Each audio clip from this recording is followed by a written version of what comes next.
آیت پڑھی تھی ام نجعل المسلمین کالمجرمین، تو کسی نے بتایا کہ افا نجعل المسلمین، تو وہ افا نجعل ہے، ام نجعل نہیں ہے، لیکن مطلب دونوں کا ایک ہی ہے۔ اور ایسی کوئی مسٹیک بیان کے دوران ہوا کرے تو اسی وقت بتا دیا کریں۔ اب آیت میں اگر کوئی زبر زیر کی غلطی تو یہ نہیں تھی، لفظ کی غلطی تھی، لیکن چونکہ میننگ سیم تھے تو وہ افا نجعل کے بجائے میں نے ام نجعل کہہ دیا، تو اسی وقت یہ بول دینا چاہیے بھائی افا نجعل۔ آیت میں اگر کبھی بھی کوئی مسٹیک ہو نا فوراً بولنا چاہیے پڑھنے میں، اس میں کوئی ادب نہیں ہے کہ جی وہ مفتی صاحب محسوس نہ فرمائیں۔ یہ ایسا ہی ہے جیسے کہ کسی کی چائے میں مکھی گر گئی، وہ پی رہا ہے، آپ کہہ رہے ہیں کہ مفتی صاحب کہیں محسوس نہ فرمائیں، بعد میں بتائیں گے، تو بعد میں تو موقع چلا گیا نا۔ اب ایک چیز ریکارڈنگ میں اپلوڈ بھی ہو گئی، چلی بھی گئی، تو وہ اسی وقت بتانا چاہیے۔ کسی بڑے کی چائے میں مکھی گر جائے تو فوراً ٹوکو گے نا بھائی احتیاط کریں۔ اب اس میں آپ اگر ادب تمیز سے کام لے رہے ہیں تو آپ بھی معذرت کے ساتھ بے وقوف ہونے کی آپ کے نہیں، یعنی جو بھی اس طرح کا حرکت کرے گا اس کے بھی بے وقوف ہونے کی علامت، اور اگر وہ ٹوکے اور سامنے والے کو غصہ آ جائے تو یہ سامنے والے کی بھی بے وقوف ہونے کی علامت، یعنی وہ اس پہ خوش ہے کہ مکھی کھا لوں میں لیکن مجھے کوئی ٹوکے نہیں۔ سمجھتے ہیں کہ نہیں سمجھتے؟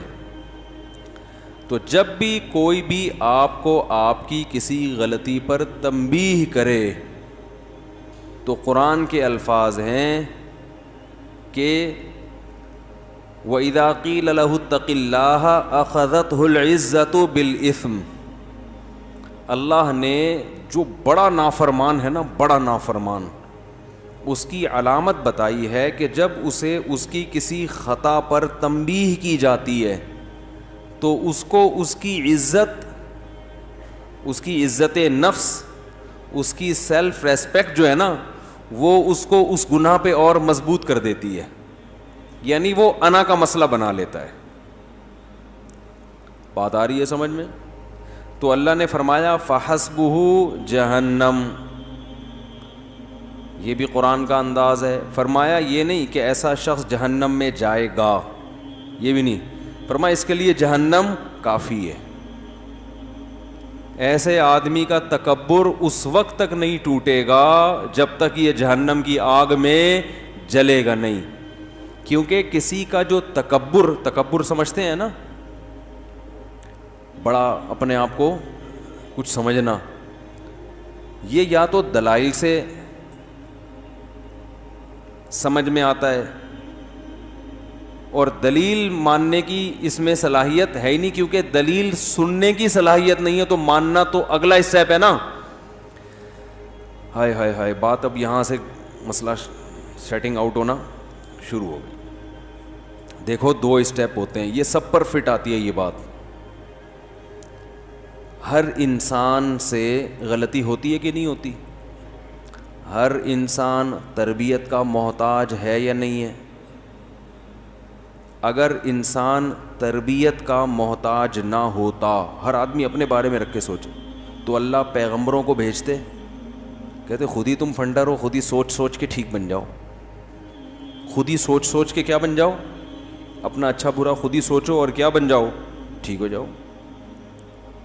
بچہ جب پیدا ہوتا ہے تو والدین اس کو سکھاتے ہیں نا کیسے کھانا ہے، واش روم کیسے یوز کرنا ہے۔ تبھی جن والدین نے بچوں کو واش روم یوز کرنا نہیں سکھایا، وہ اب تک چاند پہ پہنچنے کے باوجود بھی پانی استعمال نہیں کرتے۔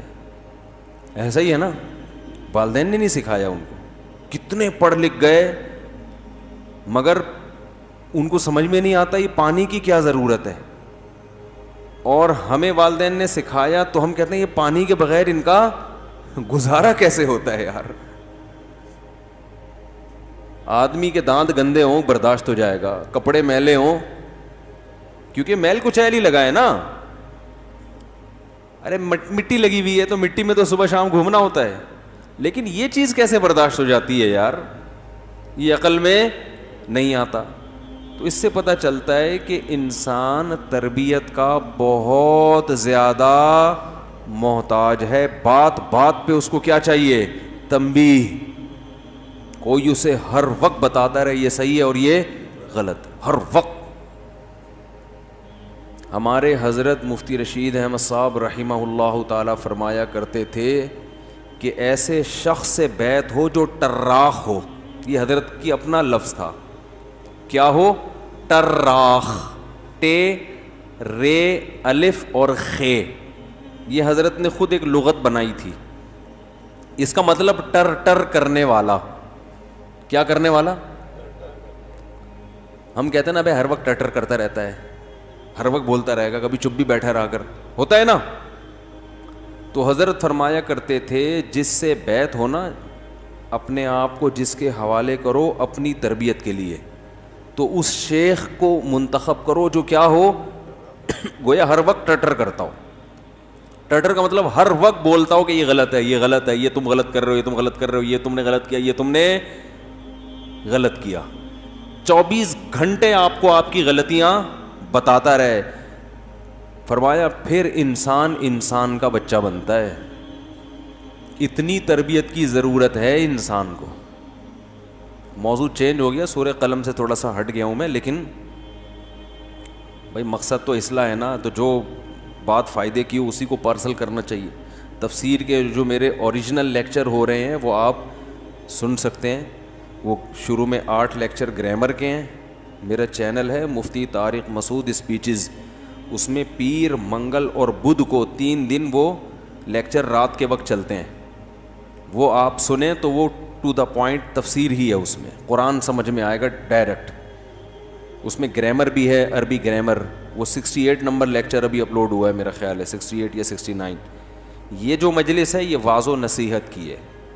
اس میں ہمیں لگے گا کہ کہیں اسکرو پانے سے کہیں بھی ٹائٹ کرنے کی ضرورت ہے تو ہم وہ والا اسکرو ٹائٹ کرنا. بھائی میکینک کے پاس گاڑی لے کر جاتے ہیں تو آپ بولتے ہیں جی اس گاڑی کی ٹیوننگ کر لو.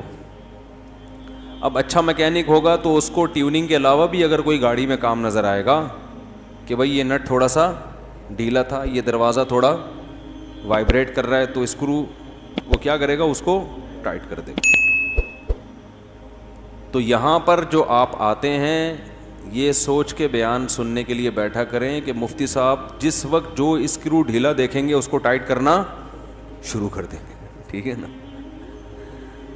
اور نیت ہماری یہ ہوتی ہے کہ میری اپنی بھی اصلاح ہو, کہ ہم کو شیخ و مرشد تو ہے نہیں. تو ہمارے حضرت فرمایا کرتے تھے کہ اپنی اصلاح کسی ایسے شخص سے کراؤ جو ہر وقت تمہیں تمہاری غلطیاں بتاتا رہے. دیکھو ڈاکٹر کے پاس جاتے ہو, اچھا ڈاکٹر نا, تو وہ آپ کو آپ کی باڈی میں جو فالٹ ہیں وہ بتائے گا, یہ جو خوبی ہیں وہ بتائے گا, فالٹ بتائے گا. اب آپ ڈاکٹر کے پاس گئے, اس نے آپ کو بتایا ماشاء, اب آپ کو فیور بھی ہے, آپ کا جگر بھی صحیح کام نہیں کر رہا, کڈنی کا بھی پرابلم ہے. ڈاکٹر کیا کر رہا ہے, آپ کو کہہ رہے ہیں ماشاء اللہ آپ کی صحت زبردست, آپ کی نظر 6/6 ہے, سننے میں بھی آپ کو کوئی پرابلم نہیں, آپ ماشاء اللہ پھوڑتے بھی طبیعت سے ہیں, ہاضمہ بھی آپ کا ٹائٹ, دانت آپ کے بڑے خاندانی رکھے ہوئے ہیں. تو یہ ڈاکٹر ہے کوئی؟ یہ تو بگاڑ رہا ہے آپ کو. آپ جناب ایسے ڈاکٹر کے پاس جب بیٹھ کے اٹھ کے واپس جاؤ گے تو آپ کی صحت اچھی ہوگی یا بیڑا غرق ہو جائے گا؟ خوش فہمیوں کی بھیڑ میں پڑ جاؤ گے. اور ہاتھ اندھوری کا شعر ہے, خوش فہمیوں کی بھیڑ میں تو یہ بھول گیا پہلے مرے گا بعد میں جنت میں جائے گا. کچھ اس ٹائپ کا شعر ہے کہ جنت میں جانے کا شوق تو تجھے ہے لیکن پہلے کیا ہے, پہلے مرے گا. ٹھیک ہے نا, پھر جائے گا. تو وہ ڈاکٹر اچھا ڈاکٹر ہے, ہاں کبھی کبھار وہ آپ کے باڈی میں جو اچھی چیزیں ہیں جو صحیح کام کر رہی ہیں وہ آپ کو حوصلہ دلانے کے لیے کہ بھائی سارا ہی کچھ خراب نہیں ہے, ماشاءاللہ آپ کا جو ڈائجسٹو سسٹم ہے وہ بہت اچھا ہے, وہ تھوڑا سا اپریشیٹ کرنے کے لیے تاکہ مایوسی کا شکار نہ ہو. لیکن زیادہ فوکس وہ کس کو کرے گا؟ آپ کی بیماری. ٹیسٹ میں جو چیزیں صحیح ہوں گی وہ ایک دفعہ رپورٹ کے طور پہ بتا دے گا یہ, لیکن جو فوکس کس کو کرے گا؟ یار یہ رپورٹ آپ کی شوگر کی رپورٹ کلیئر نہیں ہے. تو بھائی دو چیزیں خوب سمجھ لو کہ جیسے ہمیں جسمانی صحت کے لیے ڈاکٹر کی ضرورت ہے یا کسی اچھے حکیم کی ضرورت ہے, بالکل ایسے ہی روحانی صحت کے لیے بھی ہمیں ڈاکٹر کی ضرورت ہے, جس کو روحانی ڈاکٹر کہا جاتا ہے. یہ ٹوپی ڈرامے والے روحانی نہیں, یہ تو ایک نمبر کے 2 نمبر ہیں, 2 نمبری میں 1 نمبر ہے. روحانیت کا مطلب ہمیں پیغمبروں کی اور پھر ان لوگوں کی ضرورت ہے جو پیغمبر کے وارثین ہیں, جن کی خود کہیں سے اصلاح ہوئی بھی ہو اور پھر وہ آگے لوگوں کی اصلاح کر رہے ہوں, اپنی نہیں ہوئی. یاد رکھو علم ایک الگ چیز ہے, اصلاح ایک الگ چیز ہے, دونوں کو ملانا نہیں چاہیے. آج کوئی بھی یوٹیوب پہ بیٹھ کے حوالے دے رہا ہوں نا, نالج ہو اس کے پاس, تو اس کا یہ مطلب نہیں ہے کہ اب آپ اس سے سب کچھ سیکھنا شروع کر دیں. نالج ہونا الگ. دیکھو شیطان کے پاس جو نالج ہے نا وہ میرے اور آپ کے پاس نہیں ہے. شیطان کو پتہ ہے کس کو کیسے گمراہ کرنا ہے, اس کا مطلب نالج ہے نا. یہ جتنے باطل لوگ ہوتے ہیں ان کے پاس نالج اسلام کی بھی بہت ہوتی ہے. جتنے لوگ اسلام پہ اعتراضات کرتے ہیں یہ اسلام کی اسٹڈی کر کے ہی تو کرتے ہیں, انہیں اسلام کا پتہ ہوتا ہے تبھی تو کرتے ہیں, لیکن تربیت نہیں ہوتی, اللہ کا خوف نہیں ہوتا. یہود علماء کے بارے میں قرآن نے جگہ جگہ کہا ہے یعرفونہ کما یعرفون ابناءہم. عرب کے مشرکین محمد صلی اللہ علیہ وسلم کو اتنا نہیں جانتے جتنا یہ یہودی جانتے ہیں. ان کو پتہ ہے کہ یہ وہی آخری پیغمبر ہیں جن کا تورات میں بار بار ذکر ہے. ان کو ایسے یقین ہے جیسے باپ اپنے بیٹے کو دیکھ کے پہچان لیتا ہے نا, ایسے ہی یہ نبی کو دیکھ کر پہچان گئے کہ یہ وہی نبی ہیں. علم کامل تھا مگر تربیت نہ ہونے کی وجہ سے تسلیم نہیں. وہ تربیت کیا تھی؟ تکبر. ماں باپ نے سکھایا نہیں تھا کہ بیٹا جھک جانا, حق بات کو تسلیم کر لینا چاہے آپ کو برا لگے, یہ بہت بڑی عبادت ہے. من تواضع للہ رفعہ اللہ, جو اللہ کے لیے جھکتا ہے اللہ اس کا مقام بلند کر دیتے ہیں. حضرت ابو بکر جھک گئے اللہ کے حکم کے آگے, حضرت عمر جھک گئے, حضرت عثمان جھک گئے, حضرت علی جھک گئے, یہودیوں میں عبداللہ ابن عبد السلام جھک گئے, اللہ نے ان کا مقام بڑھا دیا. جو نہیں جھکے آج دنیا ان کو ان کا نام بھی نہیں لیتی. تو تربیت جو ہے نا روحانی تربیت کی بھی ضرورت ہے. اور یار یہ کوئی بہت بڑی ٹینشن ہے میرے لیے یہ, اور اس کا علاج کیوں نہیں ہو رہا میری یہ سمجھ میں نہیں آ رہا. یہ کہاں گئے فہد مارکیٹ سے شارٹ؟ چلو جب آئیں گے تو ان کو بتاؤں گا. یہ کچھ اس کا سیٹ اپ ایسے کیا کریں, بار بار یہ ڈسٹرب ہوتا ہوں میں. پھر میں کبھی ویڈیو بیان دیکھتا ہوں نا تو اس میں مجھے خود الجھن ہوتی ہے, یہ کیا ہو رہا ہے.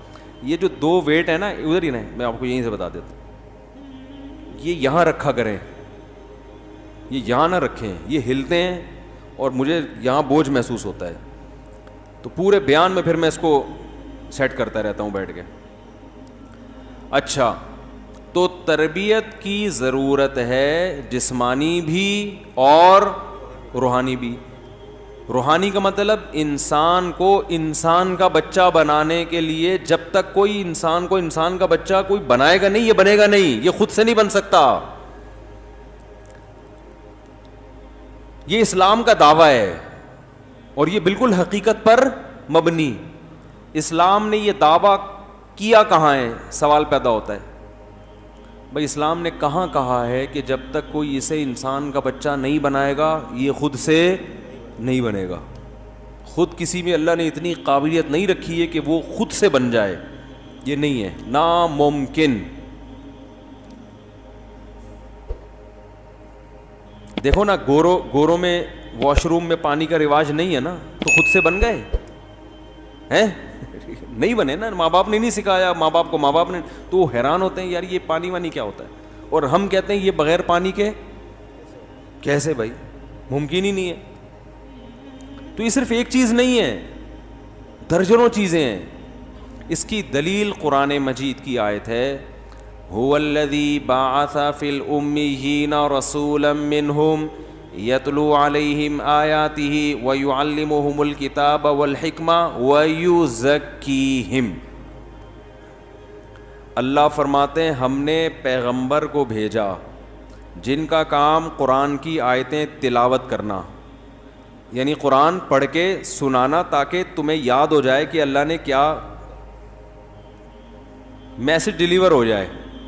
جو میسج کا جو متن ہے نا وہ کیا ہو جائے, وہ ڈیلیور, یعنی متن پہنچانا کہ الحمد سے لے کے والناس تک یہ اللہ کی ورڈنگ ہے, اللہ کے یہ الفاظ ہیں. یہ پیغمبر کے بغیر یہ چیز مل سکتی تھی ہمیں؟ ارے بھائی سفیر کا کام ہوتا ہے, جس ملک کا سفیر ہے وہ سفیر واسطہ بنتا ہے, اس ملک کا پیغام آپ تک پہنچا دیتے کہ بھئی یہ ڈونلڈ ٹرمپ کے یہ الفاظ ہیں, یہ لیٹر ہے, یہ لیٹر میں آپ کو دے کے جا رہا ہوں. سمجھانا سفیر کے ذمے عام طور پر نہیں ہے. سفیر کا کام ہے بھئی یہ میسج ہے, امریکہ کا سفیر آئے گا تو بھئی یہ میسج ہے, یہ میں ڈیلیور کر کے جا رہا ہوں, یہ آپ کے نام پیغام ہے, چاہے وہ الفاظ میں ہو یا ریٹن فارم میں. آگے سمجھانا, اس کی شرح کرنا, یہ میرے ذمے, بعض دفعہ سفیر کے ذمے نہیں ہوتا. تو پہلی ذمہ داری پیغمبر کی کیا ہے؟ یتلو علیہم آیا. اس پر مشرکین کہتے تھے کہ اللہ نے اپنا پیغام کے لیے ساری دنیا کے سارے انسانوں میں اپنا پیغام پہنچانے کے لیے ایک شخص کو اس کی سلیکشن کیوں کی ہے؟ ہر ایک کو الگ الگ کیوں نہیں دے دیا اللہ نے پیغام؟ بھئی ہر ایک کو الگ, یعنی قرآن ہر ایک پر نازل ہو جاتا؟ اس کے قرآن نے جوابات دیے ہیں کہ اللہ کی آدم علیہ السلام کے زمانے سے لے کر اب تک یہ عادت نہیں ہے کہ ہر ایک سے ہم کلام ہو. ہمیشہ سے جو سسٹم چلتا آ رہا ہے وہ یہی ہے کہ ایک کی سلیکشن ہوتی ہے, اس کو اللہ ذریعہ بنا کر دوسروں تک بھیجتے ہیں اور اس کو اس کے سچا ہونے کے دلائل قائم کر دیتے ہیں, معجزوں کے ذریعے, اس کی اپنی سیرت کے ذریعے, اس کی اپنی زندگی کو ایسا بنا دیتے ہیں کہ دنیا کو یقین آ جاتا ہے کہ یہ جھوٹا نہیں ہو سکتا. یہ اللہ نے اپنے ذمے لیا ہے. اور قرآن میں اللہ نے کہا کہ کوئی جھوٹ مجھ پہ باندھے گا اس کو پنپنے نہیں دوں گا میں. یہ نہیں ہو سکتا کہ جھوٹا نبی کی نبوت چل بھی جائے, یہ نہیں ہو سکتا. آپ کہہ سکتے ہیں مرزا کی چلی ہے, قادیانی کی نہیں چلی ہے, اس پر میں ایک مستقل بیان کر چکا ہوں. وہ اس کو چلنا نہیں کہتے, اپنی کوئی حیثیت سرے سے ہے ہی نہیں, ٹھیک ہے نا. تو اس پر ایک تفصیلی بیان ہو چکا ہے, اگر میں ادھر گیا تو پورا ٹاپک چینج ہو جائے گا. دوسرا کام پیغمبر کی ذمہ داری اللہ نے لگائی, یتلو علیہم آیاتہ ویعلمہم الکتاب. پیغمبر ان کو کتاب سکھائیں گے بھی. سکھانے کا مطلب کیا ہے؟ جیسے کوئی امریکہ کا سفیر امریکہ کا پیغام لے کر آیا نا, تو بعض دفعہ تو اس کا کام ہوتا ہے متن پڑھ کے سنا دینا, لیکن اس کے ذمے امریکہ نے یہ بھی لگایا کہ سمجھانا بھی کس کے ذمے ہے؟ آپ کے ذمے. جیسے ہم بعض دفعہ کسی کو فتویٰ لکھ کے دیتے ہیں, وراثت کا فتویٰ وہ لکھ دیا ہم نے.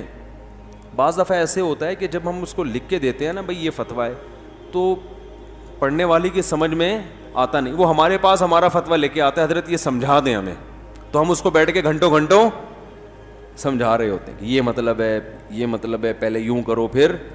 تو وہ جو ڈیفینیشن ہوتی, وہ جو ڈیفائن کیا جا رہا ہوتا ہے, وہ اس فتوے کے علاوہ ہماری اپنی آسان زبان ہوتی ہے. فتوے کی زبان قانونی ہوتی ہے نا, لگے بندے الفاظ ہوتے ہیں. تو ہم پھر اپنے اسٹائل میں اخپل طریقے سے اس کو کیا کرتے ہیں, بولو بھائی, سمجھاتے. یہ جو سمجھانا ہے یہ فتویٰ نہیں ہوتا, بلکہ فتوے کی شرح ہوتی ہے. بہت مشکل ہے سمجھانا. یہ اس فتوے کی کیا ہوتی ہے؟ شرح. تو یہ الفاظ اور فتوے کے الفاظ کیا ہوتے ہیں؟ چینج ہوتے ہیں. یہ سیم اگر ہو تو شرح تھوڑی ہوئی. میرا منکرین حدیث سے بحث ہوئی تھی نا, میں وہ بحث نہیں بتا رہا, صرف اتنی بات. وہ منکرین حدیث کہتے تھے یتلو علیہم آیاتی ویزکیہم ویعلمہم. یزکیہم پہلے ہے, ایک آیت میں یزکیہم بعد میں, اور ایک آیت میں یزکیہم پہلے دونوں طرح کی آیتیں. تو جو وہ یہ کہتے ہیں نا کہ حدیث حجت نہیں ہے, کہتے ہیں صرف قرآن کو مانو, قرآن کو. تو میں نے ان سے کہا قرآن خود کہہ رہا ہے کہ نبی کا کام ہے کتاب سکھانا, تو اگر حدیث کو نہیں مانتے تو نبی نے جو سکھایا ہے وہ گیا کہاں؟ اور جب نبی صحابہ کو سکھا رہے تھے, اس کا مطلب صحابہ براہ راست قرآن نہیں سمجھ سکتے تھے. نبی سے قرآن کا متن تو لیا صحابہ نے, اس متن کا مطلب بھی لیا ہے صحابہ نے, اور جو مطلب اور شرح اور جو اس کی تفصیل ہے وہ اس متن کے علاوہ کوئی چیز ہے. تو اگر یہ حدیث حجت نہیں ہے تو پھر وہ علاوہ کہاں ہے؟ اگر نہیں ہے تو اس کا مطلب ہم قرآن سمجھ سکتے ہی نہیں ہیں. آپ لوگ کی سمجھ میں آ رہا ہے میں کیا کہہ رہا ہوں؟ ارے جب صحابہ کی سمجھ میں نہیں آ سکتا تھا نبی کے سکھائے بغیر, تو میری اور آپ کی سمجھ میں قرآن کہاں سے آئے گا حدیث کے بغیر؟